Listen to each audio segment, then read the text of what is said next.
Hey y'all, welcome back to Little Red's Homestead. Today I have some exciting topics to talk about, and I'm really excited about them. Sometimes they can be, I don't know. Let's just see how this goes. So I have some books to show you guys, and I have a little activity I'm going to do at the end.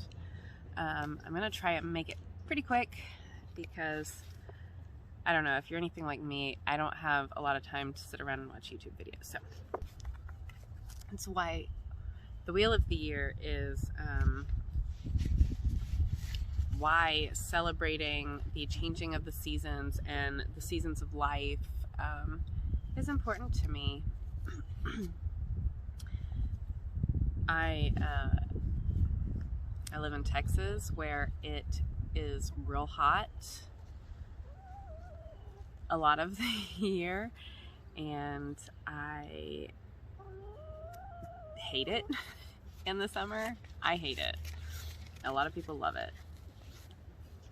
I'm learning to love it, okay? I'm learning to love every season, and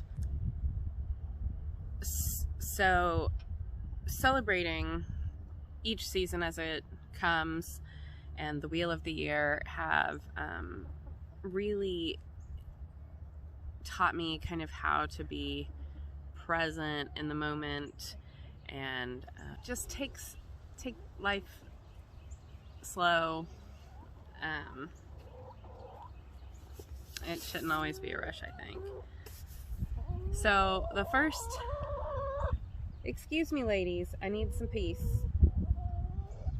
The first book I'm going to show you is The Joy of Family Traditions. It says, a season by season companion to celebrations, holidays, and special occasions. It's by Jennifer Trainer Thompson. I'll show it to you one more time. And I am going to read to you about February 1 and 2. So in here it says St. Bridget's Day and Candlemas. In ancient times in Ireland, the beginning of February was the halfway point between the winter solstice and the spring equinox, and signaled that winter was finally coming to an end. Yet with food supplies dwindling and the harvest 6 months away, the early Celts worried about survival and staged a festival of light, one of 4 major Celtic festivals, to conjure a bit of divine energy for the speedy return of spring. Held on February 1st, or at the first sign of spring, the festival was called Imbolc, which means in the belly, although it's sometimes translated as ewe's milk, and involved enormous bonfires and torchlit processions into the farmers' fields. As Christianity spread through Europe, many pagan festivals were transformed into church-sanctioned holy days. Thus, Imbolc evolved into 2 holidays. One was St. Bridget's Day, in which the Celtic goddess of fire and fertility was canonized as St. Bridget, today the 2nd patron saint of Ireland after St. Patrick. According to church legend, St. Bridget was born around 450 AD, the daughter of the king's poet Lore and a servant. The poet's jealous wife sold the child to a Druid family. Converting to Christianity as a young girl, Bridget became a nun and founded a convent in Kildare. Today in Ireland, St. Bridget's Day, held from sunset on February 1st until sunset on February 2nd, is traditionally the first day of spring. The second holiday to evolve was Candlemas, a candle-lit mass conducted on February 2nd to commemorate when Jesus was presented in the temple 40 days after his birth. A precursor to Groundhog Day, it also prognosticated the coming of spring. Although Christian in origin, the spirit of Candlemas is easily adapted to a secular celebration of the turning of the season. I hope that wasn't too awful listening to. I just really liked the information. Here is an old Scottish rhyme for you might like. If Candlemas Day be fair and bright, winter will have another flight. If Candlemas Day be shower and rain, winter is gone and will not come again. Okay, so make candles. That's where I got that from here. With your children, and obviously it doesn't have to be your children, your mother, your brother, your sister, whoever your family is. Make candles with your family, really. Bonfire with your family. And right now, of course, you have to protect your family from COVID, so maybe not. Do your spring cleaning. Start your spring cleaning. Open the windows and air out your house. If you use sage or Palo Santo or even incense, and clear the energy. Tell it to leave. I also ask that you find sustainable sources for your sage and Palo Santo. I grow my own sage. You saw that the other day, maybe, if you were watching my video.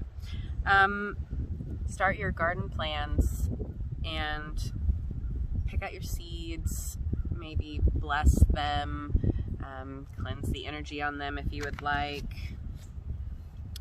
You can make rain sticks with your kids. That's a fun one that I actually did several years ago. It's great for this time of year when you want the rain to come and wake up the earth, right? Rain sticks for your rain dances. Take a bath or a shower. I just think more about the cleansing. Cleanse yourself however that feels right. Yoga, meditation, a nap. So those are some of the things I came up with to do, or got out of books, or have been doing.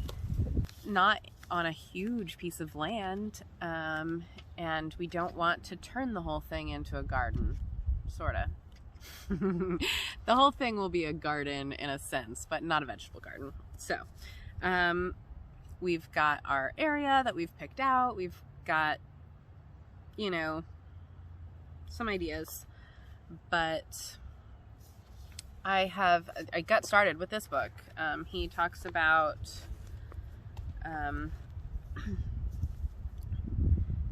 the way to squeeze the most into the smallest amount of space. So that's what I really like about this book. I also have this book that I have really enjoyed, the Ultimate Self-Sufficiency Handbook. Shade-loving plants, companion planting, herbs and flowers, and junior homesteader tip. So like all throughout the book there is ways to get your kids involved, and I just really liked this book. So these are probably my two favorites I carry around with me. I just got this one for Christmas or Yule. Gardening month by month. I really like it. It's got a lot of good information, and it's broken down by month, you know, January, February, March, which is good for me because I don't have any idea what I'm doing. Especially with a lot of, you know, the shrubs and flowers. I don't have a lot of experience with that stuff, so it's even like my trees. I am a new owner of trees, so that's a new thing for me, taking care of them.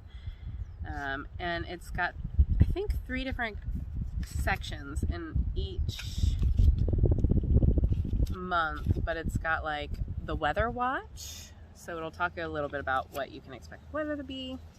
Around the garden, which is more like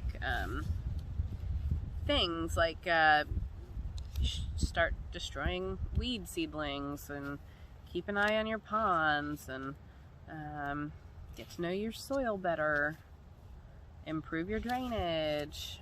And then it goes into trees and shrubs and climbers. And then it goes into your flowering plants. And then it goes into your kitchen garden. So that's like, oh, they even have like a January project. I don't think they had a project at the end of February, but they have a January project. And I also really liked the star plants. Plants that will be blooming this time of year. Show these ones. Easy Gardening for Texas and Texas Tough Gardening. Those are some others that I reference quite frequently. I also have an Organic Gardening for Texas that is, and these are, this one's like a, just, here's all the different things you could plant and all the, you know, it's more about each plant.